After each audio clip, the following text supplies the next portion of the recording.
Pushpa two the rule finally theatres में release हो चुकी है और बॉक्स ऑफिस पे कहर ढा रही है। तो चलिए जल्दी से इस वीडियो में हम पुष्पा 3 द रैम्पेज को लेके बात कर लेते हैं और समझने की कोशिश करते हैं कि आगे इस फ्रेंचाइजी में क्या होने वाला है। लेकिन कॉन्टेक्स्ट के लिए थोड़ा इसके एंडिंग और पोस्ट क्रेडिट सीन को लेके भी बात कर लेते हैं। ऐसे ही दूसरे वीडियोस देखने के लिए और हमसे जुड़े रहने के लिए चैनल को सब्सक्राइब कीजिए और वीडियो को लाइक और शेयर करना ना भूलें। Thank you. और एक ह्यूज स्पॉइलर वार्निंग के साथ लेट्स मूव ऑन। पुष्पा के सौतेले भाई मुलेट्टी मोहन और धर्मराज ने कभी भी उसे अपने परिवार का हिस्सा नहीं माना। मोहनराज की बेटी कावेरी बार बार दोनों के बीच की दूरियां मिटाने की कोशिश करती रही, लेकिन मोहनराज के मन में जो नफरत थी उसे हटाना मुश्किल था। बातें तब सीरियस हो गई जब बुग्गी रेड्डी, जो सेंट्रल मिनिस्टर कोगतम वीरा प्रताप रेड्डी का भतीजा था, उसने कावेरी को अपहरण कर लिया। इस घड़ी में कावेरी के परिवार को पुष्पा के पास मदद के लिए आना पड़ा। सिद्धप्पा के लाख मना करने के बावजूद पुष्पा ने बिना एक पल के झिझक के फैसला किया वो कावेरी को बचाने के लिए जाएगा। ये एक कदम है पुष्पा के बारे में हजार बातें बताया गया। पहले भी हमने देखा था कि कैसे मोहनराज बार बार पुष्पा को चोट पहुंचाने का कोई भी मौका नहीं छोड़ता था। ये पहली बार नहीं था जब बुग्गी ने कावेरी के साथ गलत काम करने की कोशिश की थी। पहले भी वो और उसके आदमी कावेरी को परेशान कर चुके थे, लेकिन तब पुष्पा ने आकर उन्हें सबक सिखाया था गंगामा जतरा के दौरान। मोहनराज ये सब देखने के बावजूद पुष्पा को दोषी ठहराता रहा, जैसे मानो कावेरी की तकलीफों का जिम्मेदार सिर्फ पुष्पा ही हो। लेकिन तब श्रीवल्ली ने आके अपने पति का साथ देते हुए फाइनली उस ईगोइस्टिक आदमी को सच्चाई से मुआयना करवाया। पुष्पा इन अपमानों से बचने के लिए भगवान तिरुपति की बहन गंगम्मा के सामने एक औरत का भेष लेकर नाचता है ताकि उसकी मन्नत पूरी हो और उसकी प्रेग्नेंट वाइफ के घर पे एक बेटी आए जिससे एटलीस्ट शादी के बाद अपना एक पहचान मिले। लोक कथाओं की माने तो जब तिरुपति और उसके आसपास के शहरों पर पालेगंडुलु नाम के एक राजा का राज था, तब महिलाओं पे अत्याचार बहुत बढ़ गए थे। पालेगंडुलु हर एक औरत को ह्यूमिलिएट करता था। इसी समय अविलाला गांव में मां गंगम्मा का जन्म हुआ और जब पालेगंडुलु ने भगवान गंगम्मा को नुकसान पहुंचाने की कोशिश की तो उन्होंने उसे मारना चाहा। पालेगंडुलु उनसे डर के भाग गया, लेकिन देवी गंगम्मा ने उसे बाहर निकलने के लिए एक योजना बनाई, गंगामा जतरा। इस योजना के तहत तिरुपति के लोग 7 दिन तक विचित्र रूप धारण करते हैं और गंगम्मा को श्राप देते हैं। 7वें दिन के बाद पालेगंडुलु अपने छुपने की जगह से बाहर आता है और मां गंगम्मा के द्वारा उसका वध किया जाता है ताकि सभी लोगों का भला हो सके। तो ये मोलेस्टेशन और मारपीट वाला सीन उसी चीज को रिफ्लेक्ट करता है जहां पुष्पा मां गंगम्मा के रूप में पालेगंडुलु की तरह ही बुग्गी को मारता है। एनीवे, बुग्गी पुष्पा को मारने के लिए ही उसके भतीजे को किडनैप किया था और उसे अकेला बुला के उसके भतीजे के कनपट्टी पे बंदूक रख के उसे वापस साड़ी पहना के खूब मारता है और उसका हाथ पांव भी बांध देता है। इस हालत में पुष्पा पे जैसे मानो माता चढ़ जाती है और पुष्पा बड़ी बेरहमी से बुग्गी और उसके गुंडों को मार गिराता है, रप्पा रप्पा कहते हुए। ये सीन पहले फिल्म के हाथ बंदे इस फाइट सीक्वेंस का ही एक कॉल बैक था। साथ ही जब बुग्गी का बाप सुब्बा आता है तो पुष्पा उसे भी वध करता है। पुष्पा का बुग्गी को मारना एक ऐसा कदम था जो उसे खुद पता था कि आगे चलकर उसकी और उसके परिवार की जिंदगी के लिए काफी मुश्किलें खड़ी करेगा। उसे मालूम था कि प्रताप रेड्डी जैसा इंसान अपने भतीजे और भाई की मौत को ऐसे ही नहीं छोड़ देगा। वो सिर्फ एक मामूली माइन वर्कर और मंत्री ही नहीं था, पुष्पा की तरह उसने भी लाशों के ऊपर अपना साम्राज्य खड़ा किया था। पुष्पा जानता था कि सेंट्रल मिनिस्टर अपने पूरे दम के साथ बदला लेने की कोशिश जरूर करेगा, लेकिन फिर भी पुष्पा ने बुग्गी और उसके पिता दोनों को खत्म कर दिया। फिल्म के एंड तक मोहनराज को अपनी गलती का एहसास हुआ। वो पुष्पा और उसकी माँ के पास माफी मांगने गया और उसकी पूरी फैमिली को कावेरी की शादी में शामिल होने का निमंत्रण दिया। मोहनराज जानता था कि उसका भाई पुष्पा ऐसा इंसान नहीं था जो अपनी ही भतीजी की शादी को मिस करेगा। पुष्पा, श्रीवल्ली और उनका पूरा परिवार कावेरी की शादी में गए। वहां मोहन और धर्मराज ने पुष्पा को गले लगाया और अपने आंसू रोक नहीं पाए। ऐसा लगा जैसे पुष्पा की जिंदगी का एक मिसिंग टुकड़ा अब मिल गया हो, लेकिन वो गलत था क्योंकि किसी कोने में एक शख्स छुपकर पुष्पा से बदला लेने का इंतजार कर रहा था। पुष्पराज और मुलेट्टी परिवार के बीच का कॉन्फ्लिक्ट रिजॉल्व करने के लिए और पुष्पा के दुश्मन एसबी भगत सिंह शेखावत और सेंट्रल मिनिस्टर कोगतम वीरा प्रताप रेड्डी के साथ अगले वॉर का सेटअप करने के लिए यह एंडिंग रखा गया था जो पुष्पा 3 द रैम्पेज में दिखाया जाएगा। पुष्पा द राइज में यह दिखाया गया था कि पुष्पा मुल्लेटी वेंकटरमण और पर्वतम्मा के इलिजिटिमेट अफेयर का रिजल्ट था और मुल्लेटी फैमिली ने उन्हें अपने सरनेम का इस्तेमाल करने से भी मना कर दिया था। यही वजह थी कि पुष्पा एक महान इंसान बनने की कोशिश कर रहा था ताकि अपनी मां को वो इज्जत दिला सके जो उसे कभी मुल्लेटी परिवार से नहीं मिली। और फाइनली इस फैमिली फंक्शन में आके पूरा परिवार एक हो गए। पुष्पा ने ऑलमोस्ट सब कुछ अचीव कर लिया था। उसने अपने प्रॉमिस के मुताबिक सिंदब्बा को सीएम बना दिया और अपने वाइफ के लिए उसके साथ फोटो भी खिंचवाई। उसने शेखावत को हरा दिया, चंदन ट्रेड का इकलौता लीडर बन गया और अपनी मां की खोई हुई इज्जत उसे लौटा दी।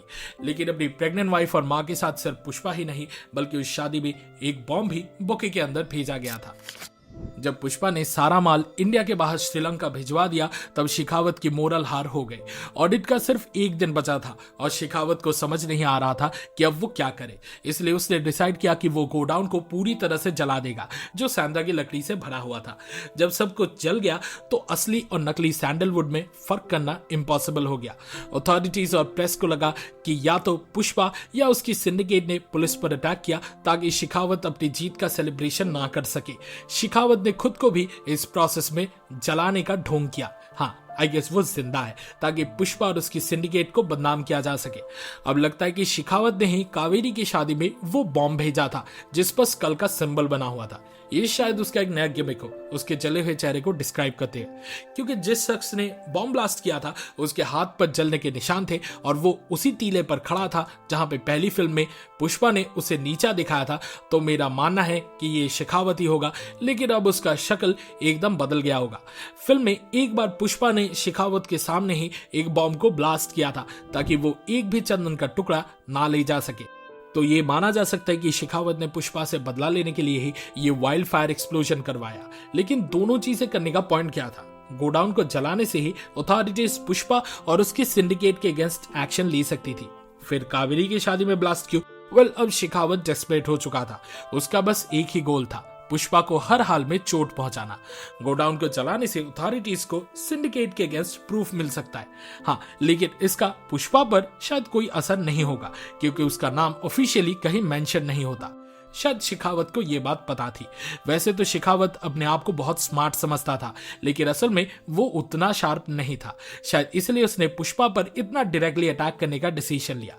लेकिन अगर शेखावत सोच रहा है कि उसने इस मॉन्स्टर को और उसके पूरे फैमिली को मार दिया है तो शायद वो गलत है। उसने सिर्फ एक बब्बर शेर को और ज्यादा घायल किया है और भी ज्यादा गुस्सा दिला दिया है। अगर आप ये सोच रहे हैं कि कावेरी की शादी में ब्लास्ट जो मोस्ट प्रोबेबली शेखावत ने ही प्लान किया था उसके बाद पुष्पा जिंदा है या नहीं, तो मैं आपको ये एश्योर कर सकता हूँ कि वो बिल्कुल जिंदा है, वरना सीक्वल का नाम पुष्पा 3 द रैम्पेज क्यों होता। लेकिन मुझे लगता है कि पुष्पा के फैमिली के नए और पुराने मेंबर्स में से कुछ या सभी की मौत हो सकती है जो पुष्पा को उसके रैम्पेज मोड में ले जाएगा। अगर सभी बच भी गए तो वो जरूर अपने और पुष्पा के रिश्ते पर दोबारा सोचेंगे क्योंकि पुष्पा ही उनकी लाइफ पे बने खतरे का इकलौता कारण है। अगर पूरा मुल्लेटी परिवार और मोहन इस घटना के बाद जिंदा बचे तो वो खुद से जरूर ये सवाल करेंगे कि क्या पुष्पा को एक्सेप्ट करके उन्होंने गलती की है या नहीं।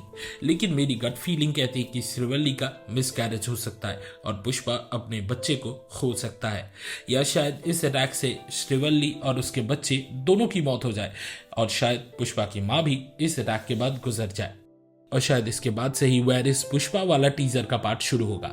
अगर प्रताप रेड्डी के भाई और भतीजे के फ्यूनरल में भेजे गए स्कल वाले बुके में कोई बॉम्ब नहीं था जैसा पुष्पा को भेजा गया था, तो लगता है शेखावत अपनी नौकरी छोड़ के प्रताप रेड्डी का हिटमैन बनने वाला है। लेकिन ये शख्स कोई बिल्कुल नया विलन भी हो सकता है, कोई ऐसा जिसके साथ पुष्पा ने कभी ना कभी कुछ गलत किया हो, या शायद वो जापानियों का बॉस हिरोशी हो सकता है। लेकिन आप ये सवाल पूछ सकते हैं कि ये अगर सच में शेखावत है तो उसने पठानी सूट और पगड़ी क्यों पहनी थी? वेल, एक तो ये उसके राजपूत हेरिटेज को एक नॉट देना हो सकता है या अपने क्विकली रिकग्नाइजेबल टकले को ढकने की कोशिश, और मेरा गैस है कि इसका एक और मेन रीजन ये था कि शेखावत की आइडेंटिटी छुपाई जा सके।